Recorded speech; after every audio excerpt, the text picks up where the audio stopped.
Hello everyone, আশা করি সকলে ভালো আছো এবং সুস্থ আছো। আর তোমরা দেখতে পাচ্ছ যে এসএলএসটি ফিলসফি একটা নতুন নাম দিয়েছি বটে, 10 কা দাম, মানে হচ্ছে ওই 10 দিনের একটা পথ চলা। কারণ এসএলএসটি ফিলসফি এক্সাম খুব শীঘ্রই এসে গেছে আমাদের দোরগোড়ায় করা নাড়ছে। আজকে যে এমসিকিউ পার্ট এনেছি বা এই যে 10 কা দামের যে এমসিকিউ পার্টগুলো এনেছি, এগুলো কিন্তু আহ, এই এই ক্ষেত্রে অর্থাৎ এসএলএসটি ফিলসফির ক্ষেত্রে যেমন গুরুত্বপূর্ণ, নেট সেটের ক্ষেত্রে ঠিক তেমনি গুরুত্বপূর্ণ। আবার কিন্তু আপকামিং পিএসসি যে পরীক্ষা রয়েছে সেই পিএসসির ক্ষেত্রেও কিন্তু গুরুত্বপূর্ণ। সুতরাং আহ, এটা সবার কাজে লেগে যাবে আমি মনে করি।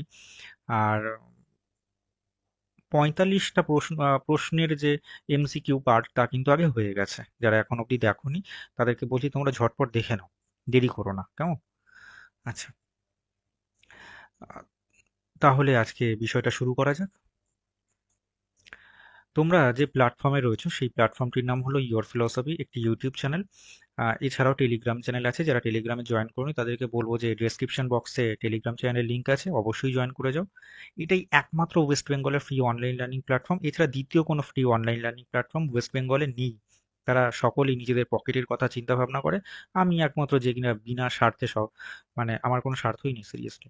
তো বিনা স্বার্থে সবার কথা ভাবি, তাও গালমন্দ খাই, যাই হোক। তো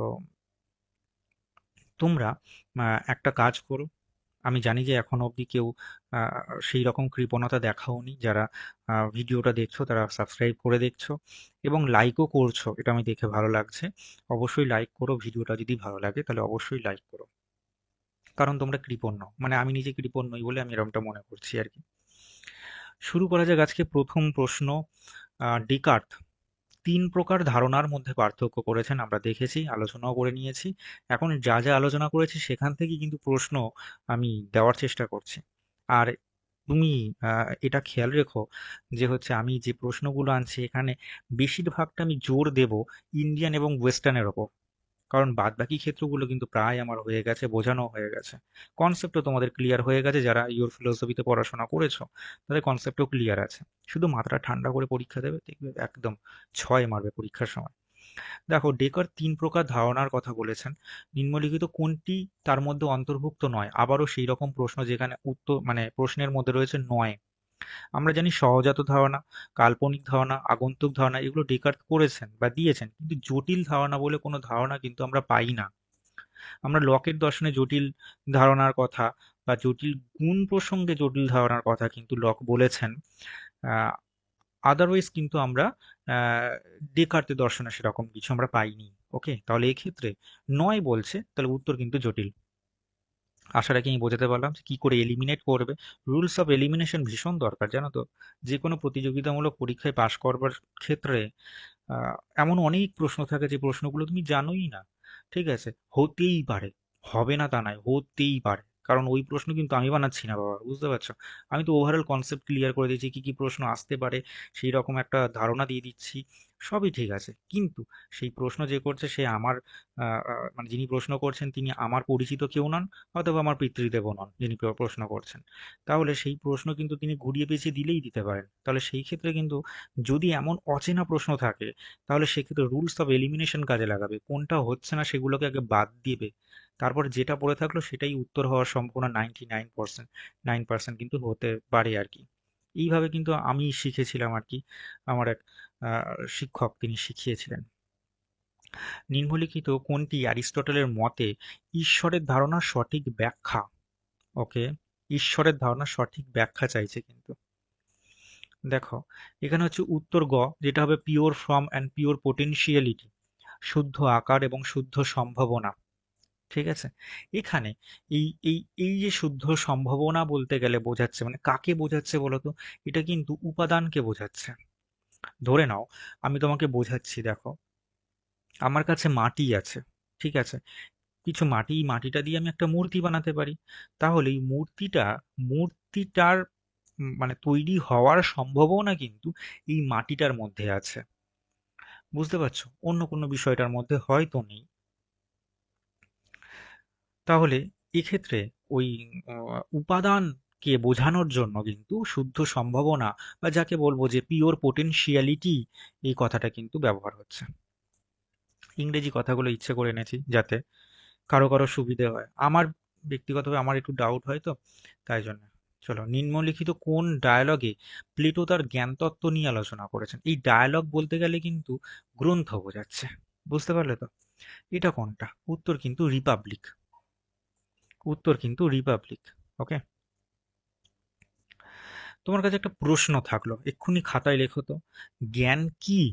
জ্ঞান কি আর জ্ঞান কি নয়, এই দুটো আলোচনা, এই দুটো আলোচনা প্লেটো কোন গ্রন্থে করেছেন? আমি প্রশ্ন লিখেও দিচ্ছি। জ্ঞান কি, ঠিক আছে, আর একটা হচ্ছে জ্ঞান কি নয়। জ্ঞান কি নয় সমান সমান দেখো, বেসিক প্রশ্ন কিন্তু বুঝিয়েও দিয়েছি, না না করলে কিন্তু পরিচিত যারা আছে তারা কিন্তু আমার খুব একটু মনে খারাপ লাগবে আর কি। জ্ঞান কি, এটা এটা এটা কোন গ্রন্থে আলোচনা করেছেন এর মধ্যে কিন্তু লেখা আছে। আর একটা নিয়ে যদিও, আর একটা জ্ঞান কি নয় সেটা কোন গ্রন্থের মধ্যে আলোচনা করে, তুমি এটাই লিখবে। জ্ঞান কি ইজুকাল টু এই সেই সেটির নাম, জ্ঞান কি নয় ইজুকাল টু ওইটা। লিখে দাও দেখি কমেন্টে, তবে তো বুঝতে পারো যে হ্যাঁ বাবা তুমিও প্রস্তুত হয়ে আছো। যুদ্ধের আগে কিন্তু ওই তলোয়ারে শান দিতে হয়, বুঝলে তো? না হলে কিন্তু খুব চাপ আছে। তো নিম্নলিখিত কোনটি অ্যারিস্টটলের দর্শনের কারণ হিসাবে স্বীকৃত নয়? কারণ হিসেবে স্বীকৃত নয় সেটা কিন্তু ক বা আবশ্যিক। আর কারণ হিসেবে স্বীকৃত কোনগুলো? আকারগত, উপাদানগত, নিমিত্ত কারণ, আর একটা কি ছিল? ফাইনাল কজ, তাই না? উদ্দেশ্যগত কারণ সম্ভবত ওটা বাংলা আছে। নেক্সট, ন্যায় বৈশেষিক মতে কার্যের প্রতিযোগী হচ্ছে প্রাগভাব। কার্যের প্রতিযোগী কি, সেটা হচ্ছে প্রাগভাব। গান্ধীজির দৃষ্টিভঙ্গিতে সত্যাগ্রহ, সত্যাগ্রহ কি হবেন, মানে যিনি সত্যাগ্রহী হবেন তা, মানে তাকে কিন্তু মানে অন্য রকম হতে হবে। মনে কুটিলতা আনলে কিন্তু হবে না। তার মন হবে ভীষণ ভালো। আহ, যিনি সৎ মানুষ হবেন, তুমি তার কাছে যা কিছু চাইবে সে দিয়ে দেবে আর কি। মানে তার জীবন ধারণের টুকু নেসেসারি নিড যাকে বলে সেটুকু বাদ দিয়ে বাদ বাকি যে জিনিসটা সেটা কিন্তু তোমাকে দিয়ে দেবে। তো এই প্রসঙ্গে কিন্তু তার মনের পরিবর্তনের কথা আসবে। দেখি উত্তরটা, উত্তর ক, সত্যাগ্রহ হচ্ছে মনের পরিবর্তন। ওকে, পরের প্রশ্ন। সাংখ্য মতে প্রকৃতির তৃতীয় পরিণাম কোনটা? তৃতীয় পরিণাম কিন্তু মন। আচ্ছা, তোমরা কেউ সাংখ্য দর্শনের ওই স্ট্রাকচারটা তো জানো? যদি না জেনে থাকো তাহলে বলো, আর যদি, কারণ আমি জানি এটা প্রত্যেকটা বইয়ে আছে, প্রকৃতি পরিণাম, প্রকৃতি পুরুষ থেকে কি কিভাবে কোনটা কোনটা ডিরাইভ করছে। মহৎ বা বুদ্ধি, তারপর অহংকার, মন, তাই না? এইভাবে এরম এরম করে ডিরাইভ করছিল। পঞ্চ জ্ঞানেন্দ্রিয়, পঞ্চ কর্মেন্দ্রিয়, এইভাবে আসে। পঞ্চ মহাভূত। আশা রাখি ওটা তোমাদের সকলের মুখস্থ আছে, কারণ এটা তো গ্র্যাজুয়েশনেই পড়েছো, হ্যাঁ, অন্য গ্র্যাজুয়েশনেই পড়েছো ছোটবেলায়। আর যদি মনে না থাকে একবার অন্তত পক্ষে দেখে নাও। সব কটা বাংলা বই আছে আমি আমি যতদূর জানি। যৌক্তিক প্রত্যক্ষবাদীরা কিসের ভিত্তিতে অধিবিদ্যাকে বর্জন করেন? তারা কিন্তু ভেরিফিকেশন থিওরির মাধ্যমে এটাকে বর্জন করে দেন। যৌক্তিক প্রত্যক্ষবাদীরা ভেরিফিকেশন থিওরির মাধ্যমে কিন্তু বর্জন করেন, অর্থাৎ যাচাইকরণ নীতি। পরের প্রশ্ন। ডেকার্তের দেহ ও মন সংক্রান্ত এই যে মতবাদ, এই মতবাদ কিন্তু ক্রিয়া প্রতিক্রিয়াবাদ। আর যদি স্পিনোজার হয় তাহলে সেটা কিন্তু সমান্তরালবাদ। ওকে, যদিও স্পিনোজা কিন্তু অদ্বৈতবাদী দার্শনিক আমরা বলতে পারি, কিন্তু পরীক্ষার অপশনে থাকলে কিন্তু আমরা ওইভাবে মানে ভালো করে আহ, বুঝে দেবো আর কি, বুঝতে পারছো তো? তার দেহ মন সংক্রান্ত মতবাদ কিন্তু ডিরেক্ট সমান্তরালবাদ। ওকে, কিন্তু অদ্বৈতবাদী যে দর্শন, মানে তার কেন অদ্বৈতবাদী বলা হয়, কারণ হচ্ছে তিনি কেবলমাত্র ঈশ্বরকে স্বীকার করছেন। মোনাডিক ফিলসফার এরকমও বলতে পারি। পরের প্রশ্ন। কোন দর্শন সম্প্রদায় তত্ত্বকে সমৃদ্ধি সৎ এবং পরমার্থ সৎ হিসেবে ব্যাখ্যা করেছেন? উত্তর হচ্ছে গ, অর্থাৎ মাধ্যমিক। নিম্নলিখিত কোনটি জৈন দর্শনে অস্বীকৃত অস্বীকৃত হয়েছে, মানে স্বীকারই করা হয়নি, সেটা হচ্ছে আতিচার নামক কোনো কিছু আমরা পাই না। কিন্তু গুণাব্রত, শিক্ষাব্রত, অনুব্রত বলে এইরকম অনেকগুলো ব্রত আমরা কিন্তু পাই। কিন্তু আতিচার আমিও কোনোদিন শুনিনি এরকম। চলো, মান্ডুক্য উপনিষদ অনুসারে, এটা খুব ভালো করে প্রশ্নটাও মুখস্থ করে নাও, মান্ডুক্য উপনিষদ অনুসারে বিশ্ব বা বৈশ্বানর, তৈজস, প্রাজ্ঞ, ঠিক আছে, প্রভৃতি কোন অবস্থার সাথে জড়িত? সেটা হচ্ছে দেখো জাগ্রত, স্বপ্ন, সুষুপ্তির সাথে। ওকে। স্বভাববাদ কোন দার্শনিক সম্প্রদায়ের মতবাদ? চার্বাক। ওকে। ন্যায় মতে ঈশ্বর জগতের কি নিমিত্ত কারণ, তাই না? নিমিত্ত কারণ। কারণ নৈয়ায়িকরা কিন্তু নিমিত্ত কারণের কথা বলছেন বা স্বীকার করছেন।